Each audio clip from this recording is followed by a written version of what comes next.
The Federal Aviation Administration recently announced what they're calling the most important aviation infrastructure project in decades. The changes will cost $12 billion and promise to transform the safety and efficiency of the American air travel industry. In this episode, we sit down with former New Hampshire governor and now president and CEO of Airlines for America, Chris Sununu, to discuss the changes coming to the American skies. I'm Georgia Howe with Daily Wire executive editor John Bickley, and this is a weekend edition of Morning Wire. You may have heard of our sponsor, HelloFresh. They're the #1 meal kit in America, making home cooking easier with chef-crafted recipes and fresh ingredients delivered straight to your door. But this winter, they're serving up even more to love. This isn't the HelloFresh you remember, it's better. Bigger portions, seasonal favorites, and recipes from around the world that'll keep everyone at the table satisfied. They've seriously upgraded the health factor too, with 15+ high-protein meals each week featuring grass-fed ribeyes, lamb chops, and other premium cuts.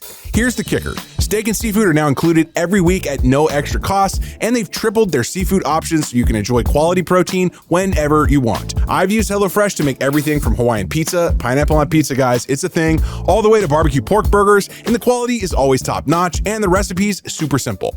The best way to cook just got better. Head over to HelloFresh.com/MorningWire10FM now to get 10 free meals plus a free breakfast for life. One per box with active subscription, free meals applied at discount on first box, new subscribers only, varies by plan. That's HelloFresh.com/MorningWire10FM to get 10 free meals plus free breakfast for life. The following is a previously recorded interview with former New Hampshire governor and current CEO of Airlines for America, Chris Sununu. We just saw the busiest travel day in TSA history last month, and that came at the same time as a major storm in the Midwest. Plus, it came on the heels of that 43-day record-breaking government shutdown that we were all concerned was going to gum up the works for travel. I'm sure behind the scenes was extremely chaotic, trying to shore up the system to get everyone where they needed to go. What ended up happening? Well, look, I think the airlines handled it amazingly, especially for the first 30 or 40 days. There were actually very few cancellations at the time, if you remember. Things slowed down. There were some delays, but we did get people where they were going, even though there were a lot of air traffic controller call-outs and all that. So I think they did an amazing job there. When the forced cancellations came in that last week, where the government said you have to cancel certain flights, the big challenge there was actually making sure the plane from, let's say, Boston to Kansas City that would later go on to LA, if you cancel that first leg, there's no actual plane to take people from Kansas City to LA. So they were moving crews, they were moving assets, they were moving everything around. And it was a logistics circus, but they did a great job, I think, in terms of making sure it was there. And that leads us to the holiday, right? And so it's going to be busy, it's going to be exciting, but the airlines are ready. It's been a heavy year, but they're growing and they're ready to handle the capacity. Now, for a long time, we've been hearing about this air traffic control crisis.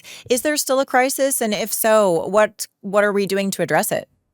Well, there's not a crisis right now per se. I think there's a lack of controllers, and we're trying to get more people in the system, make sure that the training is there, the expertise is there, and that process speeds up. There's a lot of delays in it that just aren't really necessary. So I think what the FAA administrator, Brian Bedford, Sean Duffy, they get it.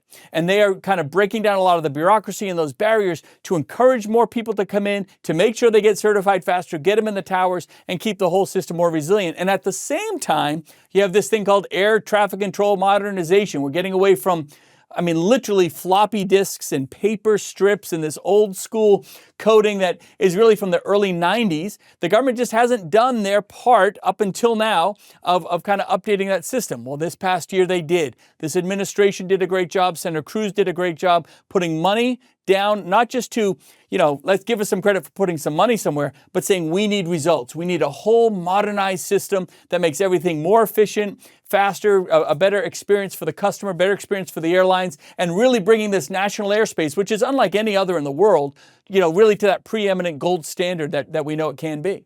Now, have those changes been rolled out by now, or is that still in process?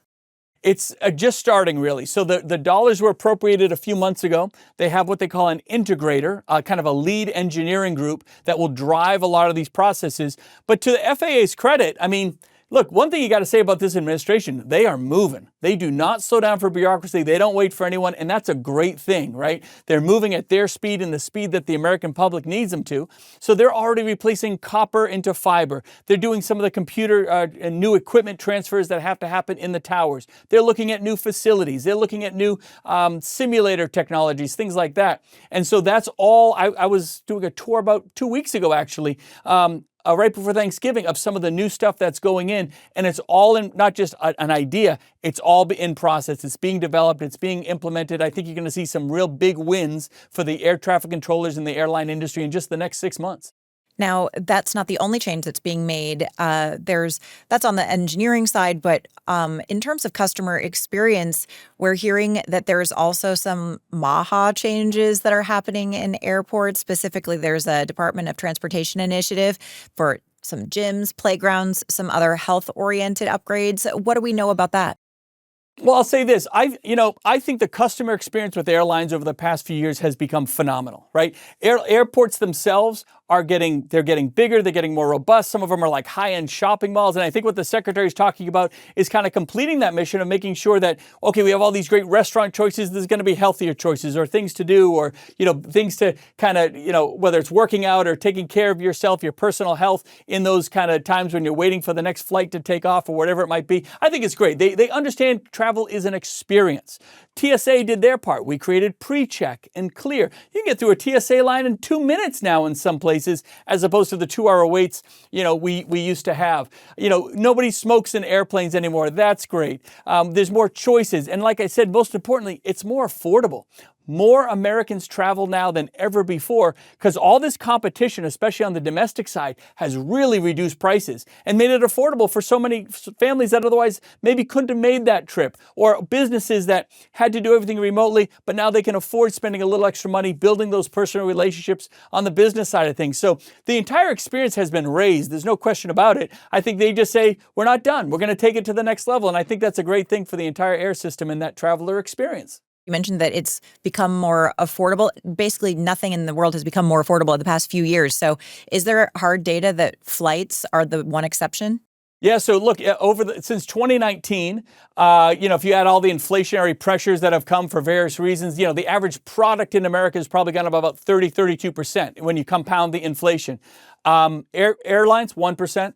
I think it's increased. The average domestic ticket has actually increased about 1% in 5 or 6 years. So that's well below inflation, right? That's almost a deflationary type ticket. And again, that's because they're competing more. There's more options for folks. They know they have to bring those prices down, more transparency on prices. And look, you want to bring a bag? Pay to bring a bag. If you don't get charged for it, right? They're trying to make sure that if you have a disability, there's options there for you. If you're older, there's options there for you. Nobody should be cut out of the travel experience. And I think the airlines are doing everything they can to make those investments, put those dollars in to make sure that everyone gets to, be part of this great American thing. It's not just a thing. It's a strategic national asset, right? If you think about it on a worldwide scale. But for some folks, it's just the opportunity to go visit a loved one that they didn't get to see for a while, or expand a business in a way that they didn't think was possible before. So we take that responsibility very seriously in the airline industry. It's a group effort, and it's just been a terrific journey, and there's so much